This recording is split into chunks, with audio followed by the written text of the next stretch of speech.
Assalamualaikum warahmatullahi wabarakatuh. Kami dari kelompok 1 akan menjelaskan materi mengenai motherboard. Berikut anggota dari kelompok 1. Yang pertama ada saya, Muhammad Aufa.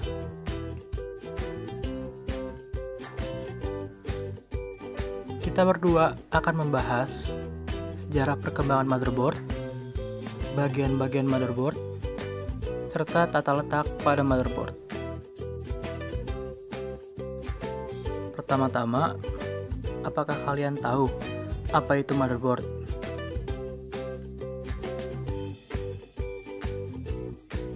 Motherboard merupakan sebuah printed circuit board atau PCB yang bertindak sebagai tulang belakang pada sebuah komputer. Motherboard menyediakan konektivitas elektrik yang disebut bus, sehingga semua komponen dan perangkat eksternal pada motherboard dapat terhubung. Fungsi utama motherboard adalah sebagai media yang menampung komponen pada komputer. Selain itu, motherboard juga berfungsi untuk mengatur kode Basic Input-Output System pada chip read-only memory.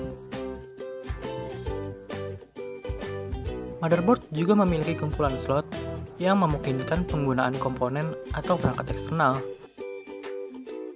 Perangkat yang dimaksud adalah printer, keyboard, mouse, sampai hard disk eksternal.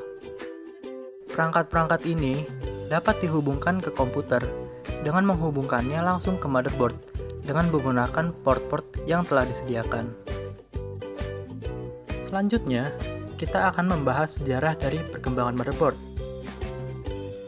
Apakah kalian tahu siapakah yang menciptakan motherboard untuk pertama kali? Dan pada tahun berapakah motherboard pertama kali dibuat? Untuk mengetahui jawabannya, simak penjelasan berikut. Berawal dari tahun 1970-an. Sebelum ditemukannya mikroprosesor, komputer terdiri dari sejumlah papan sirkuit yang terhubung dengan backplane. Backplane merupakan sebuah papan penghubung perangkat komputer. Pada saat itu, setiap perangkat keras komputer ditempatkan pada papan sirkuit yang berbeda. Baru masing-masing papan sirkuit tersebut dihubungkan kepada backplane. Berikut salah satu contoh dari backplane. Perkembangan selanjutnya ada pada tahun 1977. Pada tahun ini, Apple memperkenalkan motherboard yang pertama kali dan digunakan oleh Apple untuk komputer Apple II. Papan induk ini dahulu terlihat sangat rumit karena mirip sekali dengan CPU dan memori yang ditempatkan pada satu kartu tersendiri. Kemudian pada tahun 1980-an, jika sebelumnya komputer hanya tersedia pada kalangan tertentu, PC atau personal komputer yang berukuran kecil menjadi mudah digunakan oleh masyarakat luas.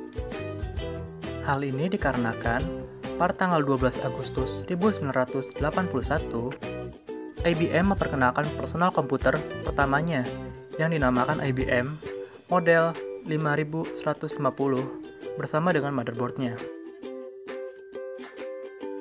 Pembuat komputer yang laris pada masa itu, seperti Apple II dan IBM PC, bahkan mempublikasikan dokumentasi perangkat kerasnya. Alhasil, semakin banyak pihak yang bisa mencontoh dan mereplikasi motherboard tersebut. Kemudian, pada tahun 1984, IBM mencetuskan desain Advanced Technology pada motherboardnya, yang melahirkan konsep desain bagaimana komputer dirakit pada saat ini. Integrated Circuit juga mulai ditambahkan ke motherboard di akhir tahun 80-an untuk mendukung perangkat berkecepatan rendah seperti mouse dan juga keyboard. Kemudian, pada tahun 1995, datanglah Intel dengan desain baru mereka, yaitu ATX form factor, yang menawarkan motherboard dengan dimensi dan layout yang baru. Lalu, pada tahun 1998, diperkenalkan motherboard dengan desain yang lebih kecil, yaitu form factor Micro ATX. Kelebihannya adalah dapat kompatibel dengan perangkat-perangkat dari form factor yang lama. Menjelang awal milenium, banyak motherboard yang sudah dilengkapi dengan fungsi audio, video, serta penyimpanan tanpa butuh expansion card lagi. Sehingga bermain game, desain grafis, dan animasi kini menjadi semakin mudah dan cepat dengan kartu grafis yang bisa dipasang sesuai dengan kebutuhan. Pada tahun 2000-an, fitur lainnya yang bisa didapat dari beberapa motherboard dapat berupa konektivitas USB, Firewire, dan juga LAN. Motherboard pada saat ini menjadi semakin kaya fitur, seperti adanya overclocking, integrated Wi-Fi dan Bluetooth, USB Type-C, hingga lampu RGB yang bisa dikustomisasi sesuai dengan selera masing-masing. Seiring perkembangan zaman, motherboard terus selalu berkembang mengikuti perkembangan prosesor dan komponen lainnya. Pada bagian kedua ini, saya Olivier akan menjelaskan bagian-bagian dan fungsi sebuah motherboard. Ini merupakan contoh sebuah motherboard yang sudah memiliki fitur-fitur modern. Selanjutnya kita akan ke bagian-bagiannya.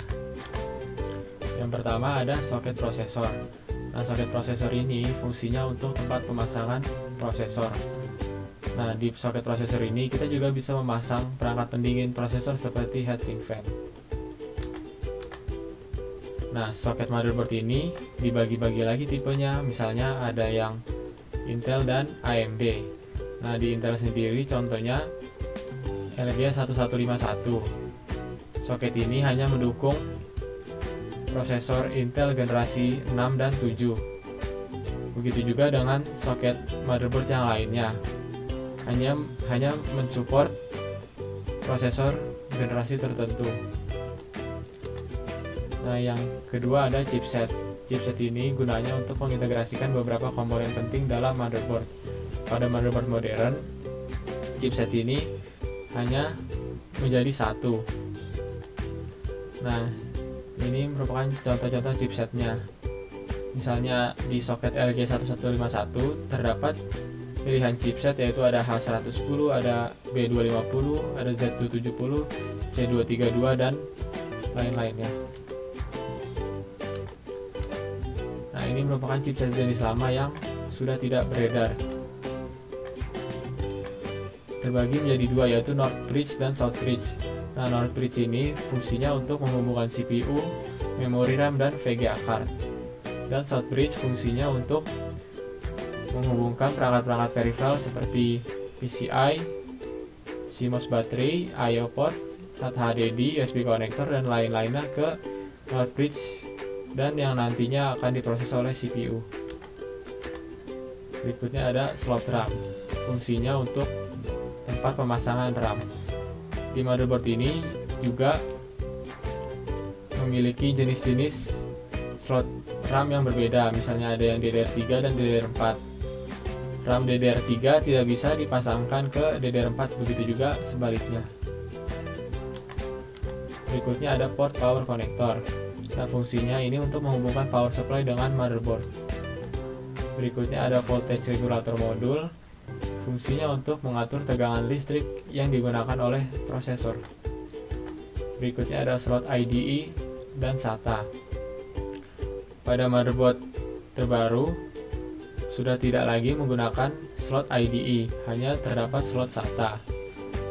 Nah, slot SATA ini fungsinya untuk tempat mencolokkan kabel SATA yang biasanya berfungsi sebagai penghubung hard disk, SSD, DVD, CD, atau BD-ROM ke motherboard. Nah, berikutnya ada slot PCI Express dan PCI. Nah, PCI ini ukurannya terbagi menjadi 4, yaitu ada ukuran 1, 4, 8, dan 16. Di ukuran 16 ini biasanya digunakan untuk VGA card, dan ukuran-ukuran lainnya digunakan untuk perangkat-perangkat peripheral lainnya seperti LAN card, Bluetooth card, dan lain-lainnya. Nah, berikutnya ada CMOS baterai. Nah, CMOS baterai ini fungsinya untuk menyimpan settingan pada BIOS. Jika CMOS baterai kita rusak atau habis, maka settingan BIOS kita akan kembali ke settingan default. Nah, berikutnya ada slot M2 SATA. Fungsinya ini untuk mencolokkan SSD M2. Nah, fitur ini biasanya terdapat pada motherboard versi baru. Nah, berikutnya ada front panel pin. Biasa digunakan untuk memasang tombol power, restart, LED power, dan LED hard disk yang terdapat pada casing komputer kita. Nah, berikutnya ada I/O port. Nah, I/O port ini fungsinya untuk tempat mencolokkan perangkat-perangkat peripheral komputer kita. Misalnya keyboard, kita akan mencolokkan ke I/O port, yaitu USB-nya. Atau misalnya monitor kita colokkan ke port HDMI, dan begitu juga yang lainnya.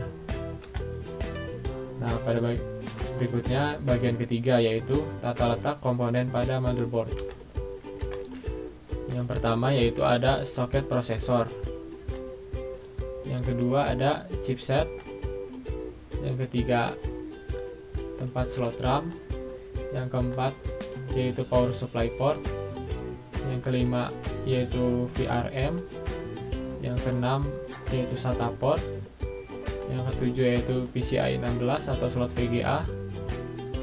Yang kedelapan yaitu slot peripheral, yaitu PCI 1. Yang ke-9 slot PCI untuk slot peripheral juga. Yang ke-10 ada CMOS baterai. Yang 11 ada M2 SSD slot. Yang ke-12 ada front USB port. Yang ke-13 ada I/O port. Yang ke-14 ada front panel pin. Nah, berikutnya kita akan ke tata letak I/O port. Nah, berikut gambaran tata letak I/O port. Nah, I/O port yang kiri merupakan di motherboard yang sudah terbaru, yang memiliki fitur-fitur yang lebih modern. Misalnya dia sudah terdapat USB Type-C dan USB port 3.1 yang tidak terdapat pada motherboard jenis lama. Nah, tata letak I/O port dia bisa ada terdapat VGA port, DVI-D port, USB Type-C, HDMI, USB 3.1 ports,